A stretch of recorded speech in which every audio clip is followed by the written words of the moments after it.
केंद्र सरकार ने भले ही कोरोना के डेल्टा प्लस वेरिएंट को चिंता की वजह माना है और इसके चलते लोगों में आशंकाएं भी बढ़ी हैं, लेकिन एम्स के डायरेक्टर रणदीप गुलेरिया का कहना है कि अब तक ऐसा कोई डेटा नहीं मिला है जिसके आधार पर ये कहा जा सके कि डेल्टा प्लस वेरिएंट के चलते ज्यादा मौतें हुई हैं या इसका संक्रमण तेजी से फैल रहा है।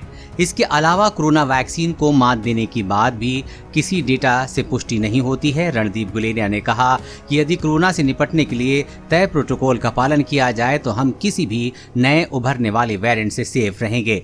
इसके अलावा कोरोना वैक्सीन की 2 डोज में अलग अलग टीके लगाए जाने की बात पर भी उन्होंने कहा कि इस बारे में और स्टडी किए जाने की जरूरत है। कुछ स्टडीज से ऐसा कहा गया है कि ये ज्यादा प्रभावशाली हो सकता है, लेकिन इस पर और डेटा जुटाने की जरूरत है। मौजूदा स्टडी के आधार पर इस प्रयोग को लागू नहीं किया जा सकता। उनका ये बयान हाल ही में ऑक्सफोर्ड यूनिवर्सिटी की उस स्टडी के बाद आया है जिसमें कहा गया था कि एस्ट्राजेनेका और फाइजर के टीकों को मिक्स करके लगवाने पे ज्यादा इम्यूनिटी बनती है।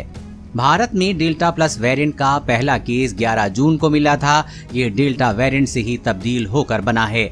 अब तक भारत समेत 12 देशों में इसके केस मिल चुके हैं। इसके अलावा भारत की बात करें तो राजस्थान, जम्मू कश्मीर, तमिलनाडु, कर्नाटक समेत 12 राज्यों और केंद्र शासित प्रदेशों में डेल्टा प्लस वेरिएंट के केस मिले हैं।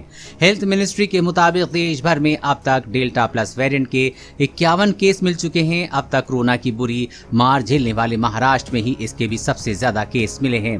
इसके बाद मध्य प्रदेश और केरल का स्थान है। कोरोना वायरस और कोरोना वैक्सीन से जुड़ी हर अपडेट पाने के लिए चैनल को सब्सक्राइब करें।